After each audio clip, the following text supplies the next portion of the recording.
नमस्कार, आपण पाहत आहात लोक न्याय न्यूज। परांडा न्यायालयात शनिवारी राष्ट्रीय लोक अदालतीचे आयोजन।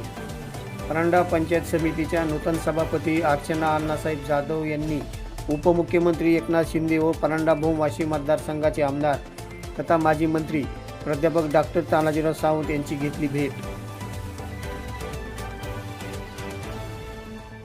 आता पाहू सविस्तर वृत्त। माननीय उच्च न्यायालय यांचे आदेशानुसार परांडा न्यायालयात दिनांक 14 मार्च 2026 वार शनिवार रोजी राष्ट्रीय लोक अदालतीचे आयोजन करण्यात आलेले आहे। या राष्ट्रीय लोक अदालतीमध्ये सर्व प्रकारची दिवाणी दावे, तडजोडीस पात्र असलेली फौजदारी प्रकरणे, पोटगीची प्रकरणे तसेच दावा दाखल पूर्व प्रकरणे तडजोडी आधारे मिटविण्यात येणार आहेत। तरी परांडा तालुक्यातील जास्तीत जास्त नागरिकांनी 14 मार्च रोजी होणाऱ्या राष्ट्रीय लोक अदालतीमध्ये आपापली प्रकरणे तडजोडीने व सामंजस्याने मिटवून घ्यावीत व वेळेची तसेच पैशाची बचत करावी असे आवाहन परांडा तालुका विधी सेवा समितीचे अध्यक्ष तथा माननीय न्यायाधीश डॉक्टर FAM खाजा साहेब यांनी केले आहे। तर परांडा पंचायत समितीच्या सभापती सौ अर्चना अण्णासाहेब जाधव यांनी महाराष्ट्राचे उपमुख्यमंत्री एकनाथ शिंदे यांची मुंबई येथे भेट घेऊन तालुक्यातील अडीअडचणीबाबत व विकास कामाबाबत चर्चा केली।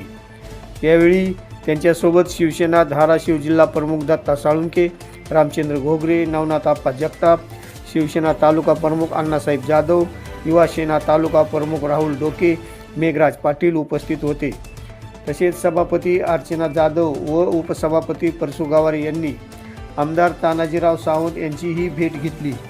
आमदार सावंत यांनी सभापती व उपसभापती यांचा सत्कारही केला। परांडा तालुक्यातील शिना कोळेगाव प्रकल्प अंतर्गत उन्हाळी हंगामातील पहिले आवर्तन कंडारी कालवाद्वारे सुरू झाले असून आज दिनांक 9 मार्च रोजी तालुक्यातील भोंजा हवेली येथे शेतकऱ्यांना या पाण्याचे पूजन केले। शेतकऱ्यांनी वेळोवेळी शिना कोळेगाव प्रकल्पाचे कार्यकारी अभियंता कल्याणी कालेकर पाटील, अधिकारी चौगुले, उपकार्यकारी अभियंता श्री मस्तूद, श्री गरड, श्री अनिकेत यांच्या सहकार्यांनी प्रकल्पातील उन्हाळी हंगामातील पिकांना आवर्तन हे पशु पक्षी जनावरे आणि पिकांना ऊस फळबागा यांच्यासाठी पाणी उपलब्ध करून दिले। त्याबद्दल शेतकऱ्यांनी शिना कोळेगाव प्रकल्प अधिकारी यांचे आभार व्यक्त केले आहे।